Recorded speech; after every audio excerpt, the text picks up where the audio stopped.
Hello, everyone, and welcome back to Scribe Plays Vampire the Masquerade, Coteries of New York. I took a bit of a break from the game because, to be honest, the narrative broke on me last time, if you'll recall. Just as a reminder to myself, if to no one else, I pointedly did not bring up Sophie's name to anybody in the Anarch plot line. Because I was instructed not to mention her unless or until I had made the arrangement to meet with Torque, and thereafter arrange for her to meet with him. I didn't mention her name to Callahan. I did not mention her to Gia. I didn't mention her to anybody. As far as I recall, I don't remember. If there was some instance where I was forced by the story to bring up her name, I don't remember it. I remember consciously not choosing any option that brought up her name. And yet, somehow, everybody knew my association with her in the last part. Or didn't know, but then knew to tell someone else, and then was mad that they didn't know, even though they informed another person before I got... Anyway, let's continue with this. Oh boy. All right, so we are on the middle of the night, and we have an option to go to. Let's check. Who haven't we gone to in a while? Oh, our Tremere friend. Let's go check out our Tremere friend. One more visit to the Chantry of the Five Boroughs and to Agathon, who's starting to be surrounded by a smell of danger. A smell of danger. Is that Axe body spray? I don't know. One of these nights you'll have to buy something, you reflect, as you ring the doorbell of the occult bookstore that serves as Agathon's haven. Perhaps something about auras or the tarot. Okay. The same sleep-deprived blonde woman you saw on your first visit opens the door for you. Each kindred has their own servants, and Agathon seems to go for the tired Wiccan mom type. Tired Wiccan mom type. That's news to me. Oh, it's you. Come in. Wait, didn't that person have a picture before? Maybe I'm misremembering. The woman disappears into the back room, even as you close the door behind you. Lacking any better directions, you make your way up the stairs. At first, you thought the chanting was part of the ritual soundtrack that plays in the shop even at night. As you reach the second floor, you realize that it's Agathon's voice. You come up just in time to see him standing in the middle of his ritual paraphernalia with his wrist cut open over a wrought iron stand holding a blood-red stone. As Agathon chants, blood drips from the wound in his wrist onto the stone. It looks as if it's absorbed into it. Okay, and my recollections of thaumaturgy rituals is fairly rusty. I didn't play Tremere all that much, so if this is a recognizable ritual from the books, I don't, but then I can't say that it isn't one. It's probably not a good idea to interrupt blood rituals, so you wait in silence as Agathon finishes. A few minutes later, he opens his eyes and smiles ruefully. I've done so many of these rituals, I hope it's not too off-putting for you. Agathon smears a bit of his own blood over the wound, and you see it close. It looks like he does this so often he barely pays attention to it anymore. I'm cool, it's icky. Aren't vampires supposed to be into blood? Okay, I'm cool. I don't mind, we're all vampires here. That we are. Agathon picks up the blood-red stone from its stand. This is a bloodstone. Could be useful. Oh, a bloodstone. So, what's a bloodstone? Okay, well, if it is what I think it is, basically... this is what vampires use as sort of backup feedings. So they imbue an object, usually a stone, with their own blood, or blood in general, and it's sort of storage. So let's say you're in combat or something, and you have to expend your own blood to heal wounds or to fuel disciplines. Now you grab a bloodstone, which acts as sort of like a backup, and you absorb the blood that you've imbued into the stone into your body. So it's like feeding without having to go feed. That is what my memory is of it. We'll see if that's the case here. He doesn't seem inclined to elaborate. Well, he doesn't have to, because I know. Anyway, let's go. Okay. He pockets the stone and leads you back down the stairs and outside to his car. Soon you're on your way to Queens and Flushing Meadows, Corona Park. After parking the car, you follow Agathon on foot as he leads you deeper into the park. Isn't this where our gangrel friend is? Or no, that's Prospect Park, right? I don't know. Coming to a New York park in the middle of the night might have worried you when you were alive, but now it's normal. If someone tries to mug you, it just means you'll have an opportunity to feed. I suppose that's true. And speaking of which, I still have my blood smears on the sides from getting beat up last time. Agathon walks with purpose, as if he knows exactly where to go. You see the Unisphere, a giant metal sculpture of Earth, lit up so park-goers can appreciate it at night. You're not sure how Agathon picks his ritual spot, but he must have a purpose in mind. The sculpture stands in the background, giving his preparations added dramatic weight. Stand watch while I perform a ritual. It'll reveal whether the notes we seek are here. I'll lose control of the incantation if you fail to keep me free of distractions. It doesn't look like there are many people around. You settle in for a boring half hour while Agathon mumbles and makes strange gestures, spilling drops of his blood at regular intervals. From the outside, the ritual is not particularly flashy. Agathon repeats a mantra under his breath and walks with measured steps until he stops and turns around, walking back. Just as a note, having a bloodstone as a backup really only makes sense if you are already well fed.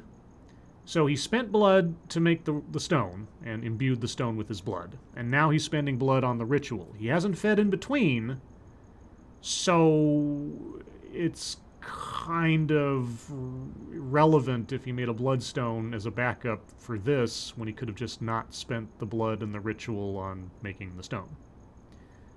But then if he doesn't use it tonight, then maybe it makes sense. I don't know. It looks as if there's an invisible structure he must follow, unseen patterns and limits governing his movements.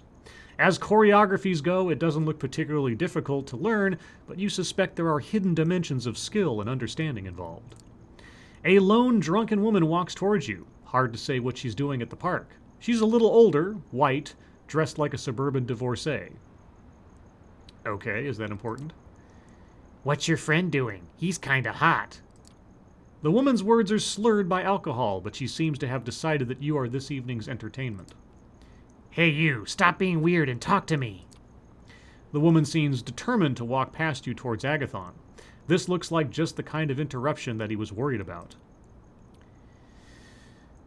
Okay, if I drink from the drunk woman, I am going to likely get the effects of her alcoholism. But if I just try to stop her, something else will happen. Oh, what the hell. Feeding opportunity. Agathon is deeply immersed in his ritual, so why not use the time you have constructively? You walk up to the woman from behind, grab her by the shoulders, and sink your fangs into her throat.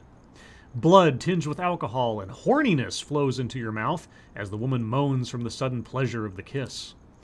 Oh, I need to sit down. Just as you lick the wound close, the woman collapses onto the ground, swaying, trying to sit upright. And my little blood smears are gone, thankfully. Suddenly you hear a scream of rage. Startled, you turn around just in time to see Agathon running at the woman on the ground, his expression contorted with hatred. Did the woman make enough noise to interfere with the ritual? That doesn't explain why he's in such a rage. I'll not get in the way. You step aside as Agathon leaps at the woman, sinking his fangs into her neck as she screams pitiably. The woman's screams quiet down as Agathon drinks more and more. I'll stop him. You pull Agathon away from the woman. He struggles, but he's clearly not used to physical scuffles. Agathon looks at you wild-eyed, then suddenly snaps out of it. He stares at you in embarrassment and horror. You shouldn't have had to see that. I'm really sorry. Something triggered one of my wards. We have to go now. There's no time to waste. Agathon starts running towards his car, and you do your best to follow. Okay. Usually, Agathon drives more carefully than most humans you know, but now something is different. He's speeding, honking at every car that gets in your way. You're driving towards the Bronx, and twice Agathon almost collides with another car. He's clearly not used to driving quickly, but something is overriding his usual caution. You screech to a stop in front of a red-tile apartment building. Agathon jumps out of the car and starts running, leaving you to take the keys from the ignition and close the doors. Agathon disappears up the stairs, and you follow his agitated shouting. Abuela, it's me, Javi! Okay. You get to the 5th floor landing after a run that would have left your mortal self winded to find Agathon banging on an apartment door and fiddling with his keyring. A few of the neighbors poke their heads out into the hallway, but nobody intervenes. Agathon finds the right key and slams the door open, running inside. You follow, entering what looks like the home of an old Mexican lady. Okay. There are portraits on the mantelpiece and a crucifix on the wall. The apartment smells musty with old age, and you detect a faint odor of vampiric blood. Sylvia! Sylvia! Where are you? You come to the living room to find a body covered by a blanket in the corner of a sofa. Uh-oh. The television is on, but the sound is off. It looks like a Spanish language channel. Agathon tears at the blanket, pulling it away in panic. He reveals an old woman waking up in bleary-eyed confusion. Javi? Why are you barging in like this? Who's your friend? You're alive, Abuela! Agathon hugs the old lady and then turns to you. You'll have to introduce yourself. I'll check the wards. Something triggered them, and I'll have to see if they still work. Sylvia snuggles deeper into her blankets. This is vampire business, isn't it? Always when there is trouble, it's the vampires. Okay. You stare at her, startled. Clearly the masquerade hasn't held in this household. Well, she could be a ghoul. She could be okay, I don't know. Play down the trouble, turn it into a joke. Be honest. Play down the trouble. Hi, I'm Scribe. You're his grandmother, right? He's just worried. Why is he worried about me? He should be worried about himself. All that blood drinking. Oh boy. This is about the girl who came to visit, I can tell. Javi was never good at keeping secrets, so much like his mother. You hear Agathon rummaging around the small apartment, almost as if he's scratching at something on the walls. He's always doing that, writing on the walls with blood, making runes. I tell him to cover them with the photos and the paintings, but he won't listen. I have to do it myself. That explains the faint smell of vampire blood in the apartment. Otherwise, how can I invite friends over for tea? They'll ask questions if I have runes all over my walls. It doesn't look like a Christian home anymore. The girl who visited, was her name Juno? Aha, yes, the ex-girlfriend. Yes, that's right. A pretty name, I suppose. She was just the kind of girl Agathon used to fall for. She was a vampire too, I expect. Are you a vampire? You're not a vampire too, are you? Surprised by the suggestion, Sylvia laughs uproariously, mirth convulsing her aged frame. Oh no, please, don't say things like that. I'm an old woman. Laughing hurts. Agathon returns to the living room, still agitated. She wanted to send a message. If we don't let her find the notes first, she'll hurt my abuela. He glances meaningfully at the old woman. No, she won't. She gave me a message for you, Javi. She said to think very carefully whether your clan will really protect your loved ones. What?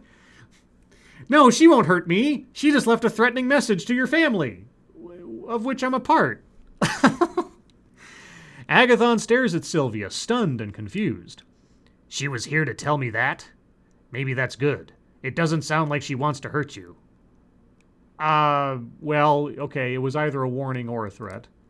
She was a nice girl, I can tell.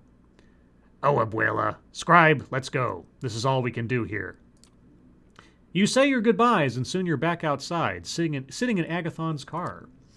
What a catastrophe. To think Juno was here. The words trigger when a vampire enters the perimeter, so Juno was there just as I was doing the ritual in the park. I'll take you to your haven. Agathon starts the car and begins to drive towards Manhattan. He appears agitated, emotions coursing under his stoic face. Well, then it's not very stoic, is it? The Masquerade! Yes, let's talk about the Masquerade. Your grandmother seemed to be very well informed about vampires.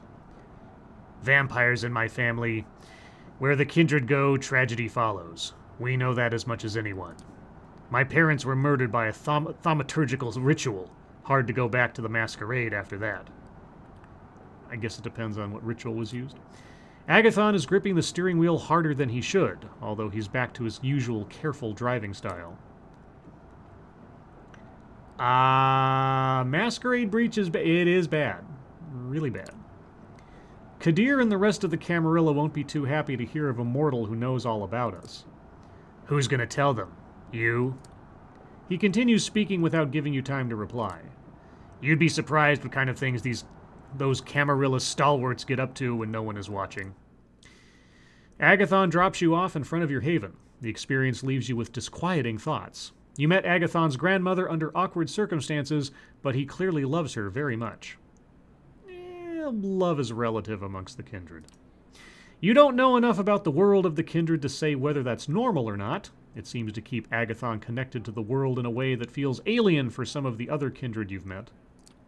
Perhaps there is a lesson in that. Okay, well, I guess that's the end of the night. Go to rest.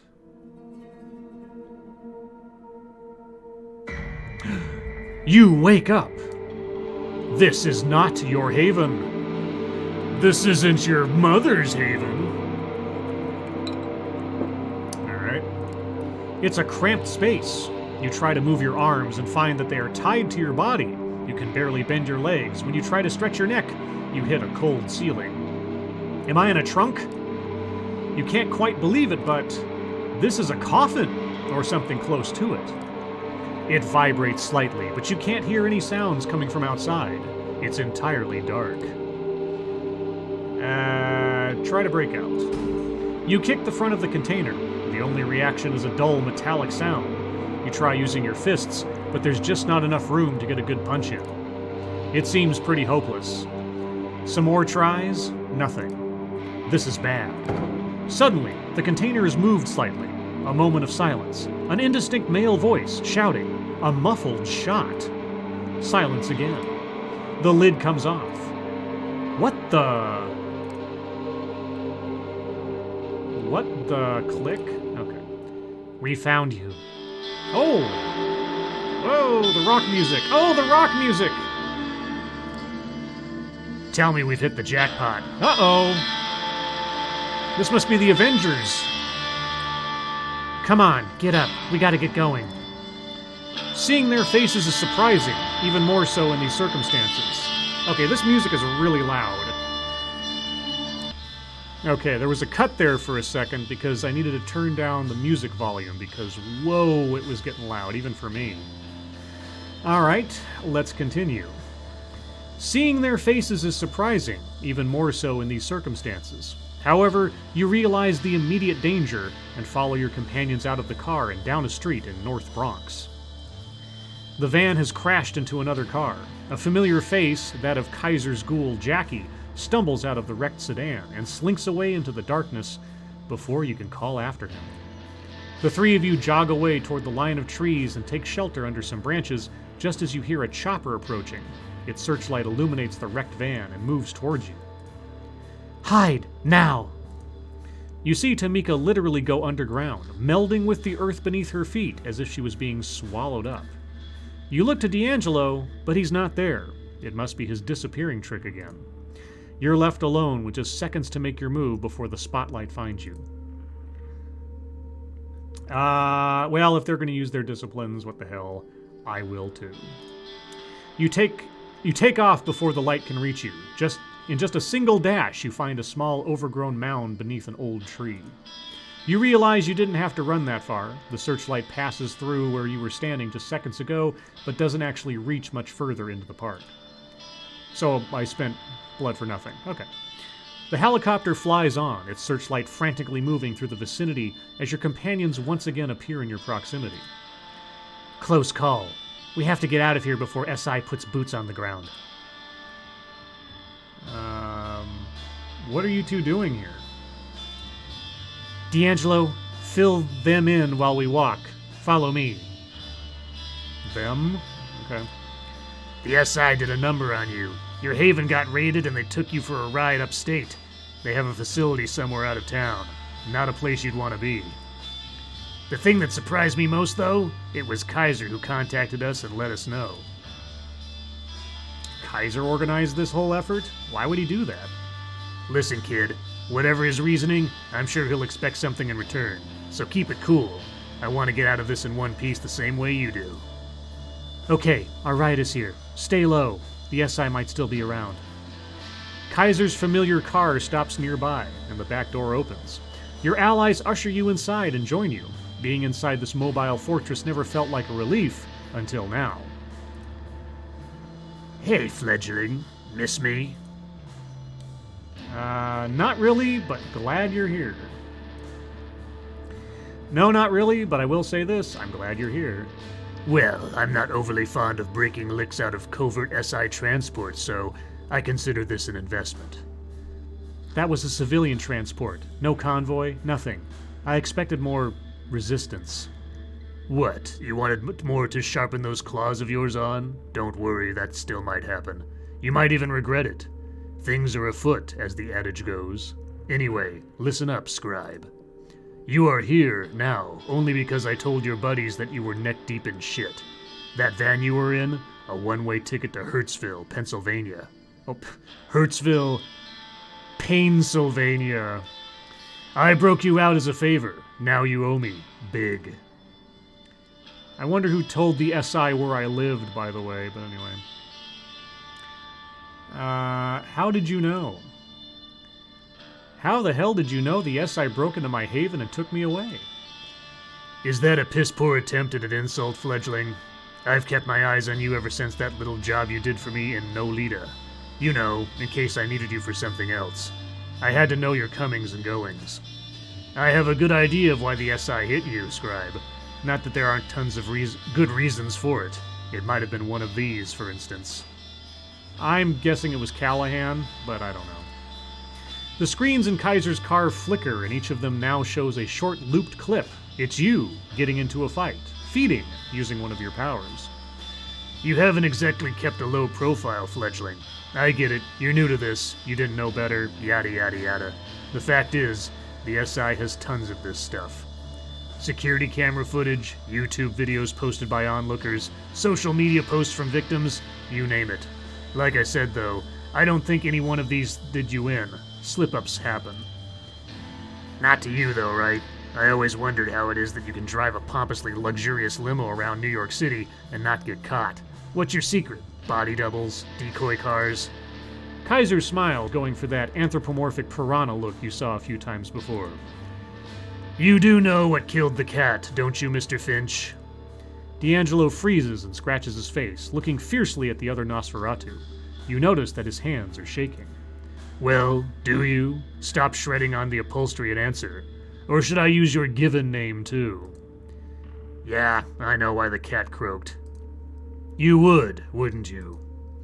You've never seen D'Angelo serve anyone a death stare quite like the one he's shooting Kaiser now. As much as I enjoy tempering your overinflated ego, we're nearing our destination, so I think I'll move on.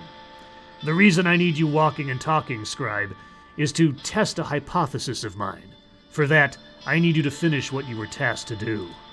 So first things first. Here. He hands you a phone. The number has already been dialed. You hear the tone. Somebody picks up. Who is this? It's me, Sophie. Scribe, are you okay? They're fine and dandy. Kaiser, what are you doing on this line?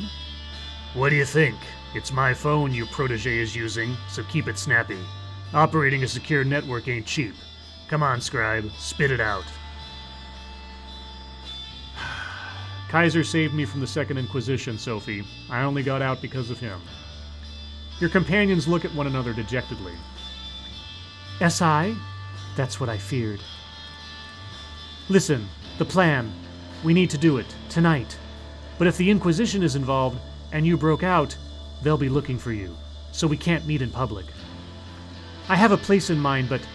Kaiser, are you still listening? Would I tell you if I wasn't? Scribe, call this number from where you visited before last we spoke. I'll come pick you up. She hangs up. And that's that. What is it that you've gotten yourself into? You never did tell me what kind of work you did for Langley. Don't play coy, D'Angelo. You must have figured at least some of it out. Don't worry, we'll have plenty of time to compare notes after we let our mutual acquaintance continue with their night. If my intel is worth a damn, your next stop, Scribe, is right about here. The car comes to a stop and the door opens. Outside you see the street leading to Solids and Stripes, Torque's pool club. Well, you need me to kick you out?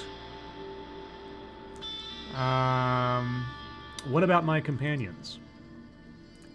What about them? They're staying right where they are and we're going to have a little chat. After we're done, I'm sure they'll find their way back to their havens just fine. The clock is ticking. I think I know what Sophie wants to do tonight, and if I'm right, tonight's the last chance you've got. If you want to say bye to your buddies before you go, that's fine by me, but that schedule of yours is pretty hectic, so you better do it now and scram. Give a polite nod, it's just business. Thank my companions for the help. You thank both of your companions for their assistance. Without them, you wouldn't be here now. Kaiser makes a gagging gesture and urges you to step out of the car. You turn around and make your way to the bar. The door closes behind you and Kaiser's limo starts moving again.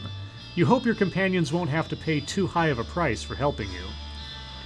The Solids and Stripes is pretty much abandoned tonight, with only the bartender and one bleary-eyed local watching an old Bogart movie on the bar's screen. You ask to use the phone and call Sophie first. Yes? I'm here. What's the plan? We're on our way. Notify Torque if he's not there. Notify Torque if he's not... We need to talk as soon as possible and move quickly. She hangs up. You tell the bartender to notify Torque, just like the Anarch leader mentioned you should. The man makes a short call. You only hear somebody picking up, but no words exchanged. The owner's on his way in right now. Can I get you anything while you're waiting? Do you serve the special stuff? The bartender raises an eyebrow. The special reserve, you mean? Sorry, I can only serve that to a narrow selection of the owner's friends. I am one of his friends. Nah, it's a list, and you're not on the list. I know because it hasn't changed for a while now. Sorry. Everything else at the bar is up for grabs, though. Sure you don't want something? You shake your head. Torque comes in some 10 minutes later without Mia. He tips his hat to you, puts a hand on the bleary-eyed patron's shoulder, and says something to him under his breath. They both laugh. Marty, how's the night going? Quiet, sir. Just how you like it, huh? Well, Scribe, I believe you wanted me here for a reason. Let's hear it. You're about to tell him what brought you here when the doors to the bar open and Sophie walks in, all splendor and charisma. The patron's eyes are now glued to her, and so are the bartenders. Torque isn't happy with the sight. Well, this isn't what we agreed on, Scribe. Care to explain? Torque, meet Sophie. Oh, we had to improvise. Things got complicated. We had to improvise. Pleasure to make your acquaintance. I believe Scribe already told you why I'm here. Not in any detail, and the circumstances of our meeting were supposed to be different. So, Miss Langley, tell me why I shouldn't ask you to leave and kick out your protege while I'm at it. You will like what I have to say. Yeah, I've heard that line 100 times, but 99 of those ended with somebody getting hurt, and that's not something I'm in the mood for tonight. We are wasting time. There is a unique opportunity we should take advantage of, and we only have an hour or so to discuss it before it will become time to act. My driver is waiting outside. Wait a goddamn minute. First of all, I'm not going anywhere without Mia. That was the deal. Second, it's Scribe who is supposed to do the driving, not your servant. Both serve me, so really it's of little difference. The circumstances changed and we had to adapt. Don't be stubborn. Foolishness does not suit you. I have a secure spot in mind where we can talk. I'll stop you right there. Torque is seething, but he's keeping a lid on his anger. His voice barely changes. My conditions were clear. The way I hear it, you want to break each one of them. I see no reason at all to agree to any of this. I believe I'll be staying put tonight. You have places to be, yes? Torque, you're throwing away the only chance you have at challenging Callahan. Don't be a fool. The lid comes off. Call me a fool one more time, woman, and that's not the only thing I'm going to be throwing. You're both acting like children. You need to put your differences aside and see the other's point of view. Both Sophie and Torque glare at you. No powers, just their personas are enough to make you feel like you prefer to be anywhere else but here. Who the fuck do you think you are? There's only one child here, Scribe. You're their patron, Langley. What does that tell us? What are you implying, you insolent... Shots break the front windows, and a flashbang goes off in the room, changing the bar into a space of white light and ringing noise. You feel somebody tugging at your back and are thrown behind the bar. More shots ring out. Bottles break. The TV shatters into pieces. The wooden bar splinters. Your sight comes back, but you think you've gone deaf, because suddenly the room is silent. You see Torque beside you, and Marty, the bartender, bleeding out on the floor. You look over the bar. Sophie is standing there, her dress partially tattered, a visible hole in her leg.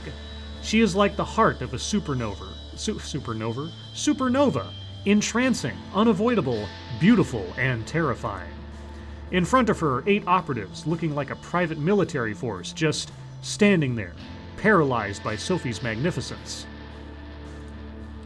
Torque, you still there? Yeah.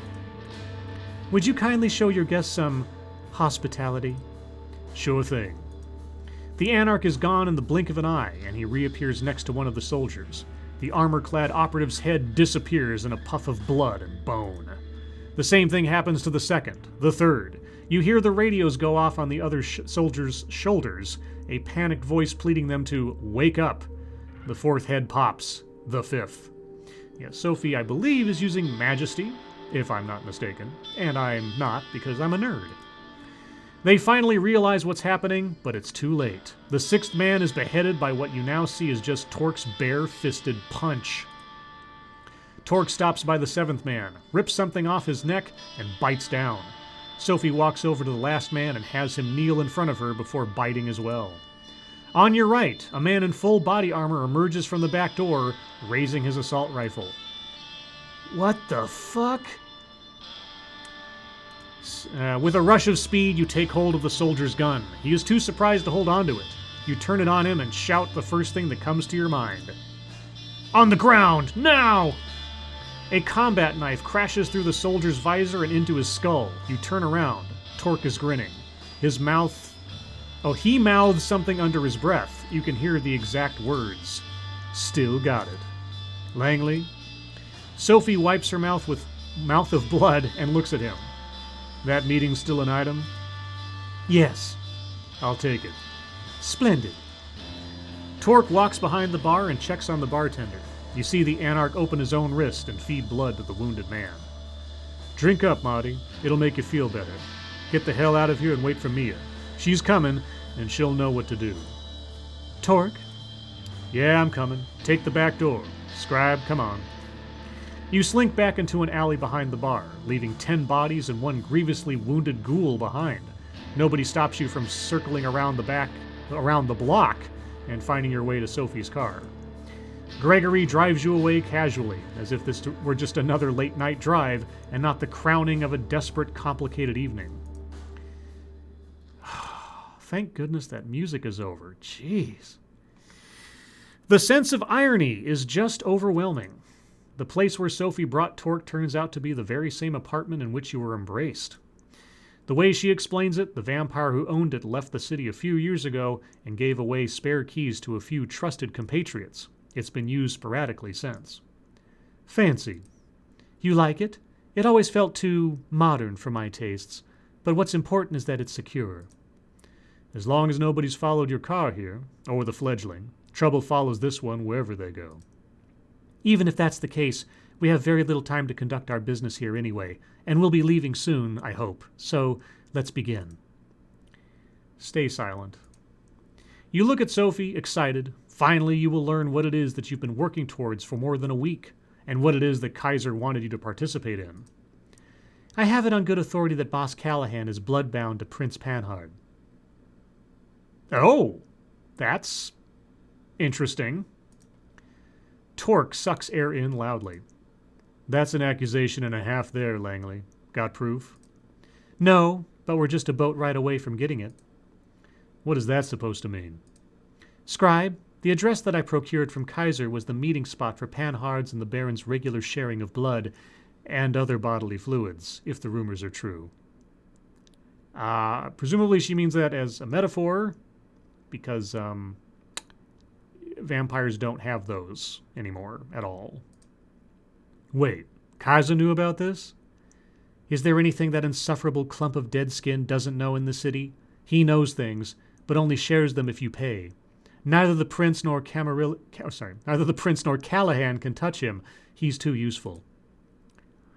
So Kaiser knows you wanted the dress. Aren't you afraid Kaiser will betray you? Kaiser said saving was in his interest. Kaiser said something about having plans for me, that he wanted me to make this meeting happen. That can't be good, right? That is an interesting point. I think Kaiser might be as interested in shaking up the status quo as we are. A chaotic landscape makes for a great market for him, unlike a static one. I don't like playing into that creep's hands, but at least now I know that I'm doing it. The devil you know, and all that. What was the address he gave you? They meet regularly on Ellis Island. In fact, their next scheduled meeting starts in just around half an hour. Hot damn. I'm guessing you want to crash that meeting. Why?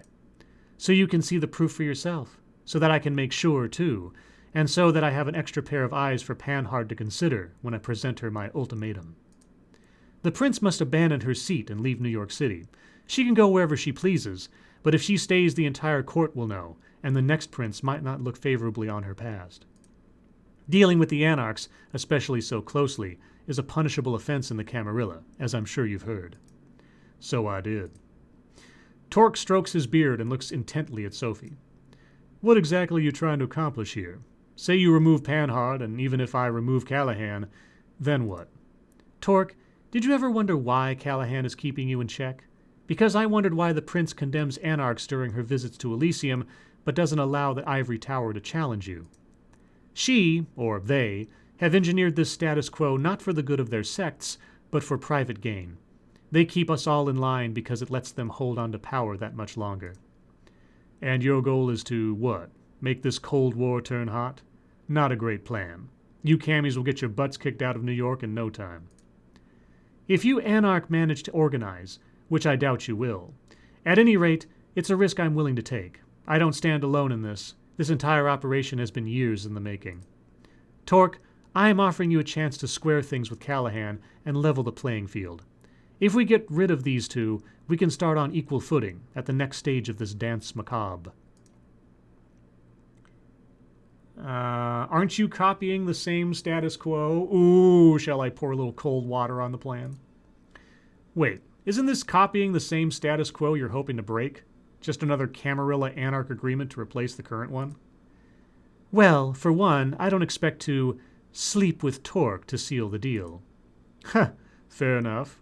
Also, if I understand your intention, this is just an alliance of convenience, a ceasefire for a common benefit, not a lasting peace treaty. Did I get that right? Exactly. So you see, Scribe, it's nothing like the current arrangement. It's quite the opposite, wiping the slate clean. You know, after all those years spent in Callahan's shadow and taking part in all the kindred dick-measuring contests, I should expect a ruse, some ploy to kill me, in a out-of-the-way place. That's our inherent paranoia talking. My gut tells me it's time to get this show started. I do hope you have a boat nearby, Langley. Sophie smiles mischievously. Of course I do. It's waiting for us by the pier. Lead the way, then. Moonlight's burning. The three of you leave the apartment and walk toward the pier. Nobody seems to be following you. You get on a small patrol boat and double-time it through the Hudson's cold, dark waters. Out of all the places in New York City where the Prince and the Baron could meet, and it's Ellis Island, a landmark with a dark past. A landmark with a dark past? Okay. A museum on one hand, a dilapidated piece of history on the other.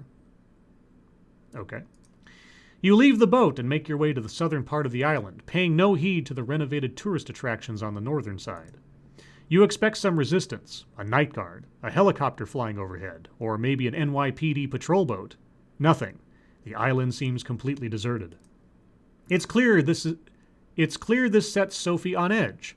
She's moving as quietly and subtly as ever, but you can see that she's eager to reach the particular house her intel pointed out.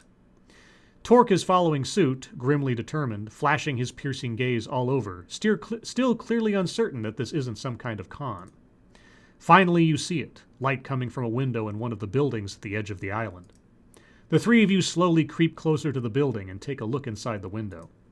There it is, Callahan, kneeling in front of the prince, sucking on Panhard's wrist, both fully clothed, a small blessing. Torque makes his move, and before Sophie can stop him, he busts through the building's doors. It all happens very quickly. Torque grabs Callahan by the shoulders and throws him through the still open door. Callahan hits the ground hard. Torque appears on top of him and starts punching. "You fucker! You piece of shit!" "Stop!" The prince's voice takes hold for just long enough to make Torque relent, which the Baron uses to the fullest. He shoves Torque off of himself and tries to bite down. "Prince, call off your lapdog." "Langley, what is the meaning of this?" The two anarchs break apart, both wounded, but neither is quite done yet. They look at one another with pure hatred. "Kill the bitch, Helene, but leave the fledgling to me. Right after I deal with this shit stain, I'm gonna..." A shrill, unpleasant laugh fills the air. You know who it belongs to. Okay, this guy that I met once at the beginning of the story? Okay.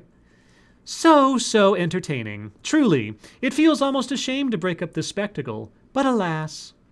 Thomas? Who the fuck is this joker? Ah, yes, I don't think we've met, though I did hear a lot about you, Mr. Torque. My name is Thomas Arturo, and I... Callahan uses this moment of uncertainty to strike. He's still too slow for Torque, who throws the boss onto the lawn where the two exchange blows once again. Ahem. Helene, if you'd be so kind as to ask your friend to not hurt our guest too much. Callahan, don't kill him. This time Callahan comes out on top and grabs Torque in an iron hold. Your companion struggles, but can't quite break away. "I will not be denied, Helene. Not this time." "You will do as I command." "And she will do as I command her, Douglas, old boy." "What?" "Like I was saying before I was so rudely interrupted, I feel like I need to break up this little spectacle. It's been going on for much too long. You think you're so smart, Langley. You and your clique. Figured out that there was something fishy going all on your own, but you were always working with just a piece of the puzzle. Wasn't she, Scribe?" Sophie looks to you, shocked and disappointed. "Is he my sire? What am I talking about, you ask? You fledgling. You don't know. How could you? Only I knew. And your sire, of course. They're the one who agreed to embrace you, after some negotiations." You hear a scream and a curse. It's Callahan, whose arm has been nearly ripped off his body. Torque breaks out of the Baron's grasp, but doesn't continue the attack. Instead, he's at the edge of the water in the blink of an eye and disappears into the Hudson. The only trace left of him is his fedora. "Leave him. Why can't you just trust the actors to play their roles? No matter, a problem for another night." He'll reach his allies. He'll tell everyone of this." "Let him. And why not? Nobody will believe him. Besides, his nights are numbered now that he's in the SI's sights." Sophie looks at you. "How could you, Scribe? I saved you." Arturo suddenly appears next to her and slaps her in the face. "Did you hear anything I said, Langley? Nothing? It's not them. It's me. Me!" "Thomas? What?" "No, shut up. Shut up. I'm talking now. You've played this game all wrong. You were playing on one board, but you're just a pawn on another, bigger board. See? You never realize the people at the top simply flip the chessboard over and punch you in the face whenever they don't like how the game is going." He motions to the remaining kindred. "But the thing is, you weren't even adept at playing the game you knew. Scribe, just another pawn, placed on the board by my associate. You thought they were your piece since you took them in, but who gave you that idea?" You return to the night where you were judged by Prince Panhard. The woman in red, Sophie. Somebody speaking to her. A man in glasses. The man standing before you now. "This is cruel. We know what's going to happen. If only somebody would speak up for the poor child. They could be a useful tool for the Camarilla." Terror creeps into Sophie's face. Of course, those are not the words you heard, were they? No, you were already grasping for some opportunity to further your scheme.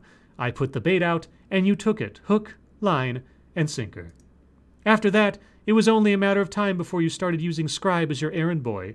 No one is quite as easy to track and monitor as a naive fledgling who's just learning the ropes. What is it that you want, Thomas? What do I want? Oh boy, the answer is so simple, but so hard to put into words. Unstable stability, cutting-edge tales of thrills and intrigue that push it to the limit and then return you to the tired and tested status quo, gently, infallibly. A system full of distractingly moving parts which stimulate conflict so convincingly that its users never feel a need to direct their energy towards upsetting the system. Achieving the eternal through the disposable, building a city that's like a ship of Theseus, constantly changing its parts yet always maintaining the same purpose, serving the same goal at all times. Is this guy a comic book villain or what? A large-scale infrastructure that has something like an exhaust system for the spirit. Something that's, disperses the toxicity around instead of concentrating it in a single place. None of what you're saying makes the slightest bit of sense. Arturo is momentarily stopped in his tracks. He stares into the sky for a few seconds before a sad grin appears on his face. Spoken like someone who's never really had what it takes to make it in the big leagues. With a theatrical snap of his fingers, he gives his last sentence a sense of finality. Something's changed in the air. A woman's shape slinks behind Sophie's back. Goodbye, Sophie. A person appears behind Sophie. You can't believe your eyes. It's Adelaide Davis, holding garden shears in her hands. Push Sophie out of the way. You take off and rush towards Sophie. You only take a few steps before a figure blinks right next to you and pushes you away. Arturo. Okay. You hear the shears snip. Sophie's red hair conceals her face as her head falls, separated from her shoulders. Silence. Arturo's unpleasant laughter erupts right next to you. Oh, Scribe, your career is moving at a breakneck pace, moving up and up and up. Let me congratulate you on your promotion. Are you going to kill me too? That was the plan, certainly, but I had a change of heart. Helene, feel free to leave us and take the Baron with you. Thomas, I don't think you should... Shush. You're just being jealous, Adelaide. Oh, sorry. You're just being jealous. Adelaide, escort the prince and dear old Douglas, please. Sure thing, darling. You are left alone next to Sophie's body. You try not to look, but it's hard to ignore her lithe frame decomposing in front of your eyes. Her red dress is like a cloth thrown over a mummified corpse. Congratulations! You've won this little game. You set out on a suicide mission and successfully brought down the power-hungry wannabe tyrant, even if it probably wasn't the way you imagined it. Now you're free to enjoy paradise again, life after death, immortality, eternal youth. What they don't tell you is, of course, living in paradise is inherently sinful when not everyone can partake. But you have time to learn how to live with that sin, don't you? He takes a melancholic look at the city skyline surrounding him, the Statue of Liberty and the lights of Manhattan shimmering in the distance. You know, New York taught me to believe in fate. My unlife began right here, and it began with utter despair. My first instinct was to drown myself in books and keep reading and reading until literature gave me the piece of wisdom I needed to go on. Personally, I find reading a silly hobby in retrospect. I always had this minuscule hope that the next sentence I'd read could finally bring me salvation, but it never did. It only gave me fuel for this elevated, righteous, intellectual suffering.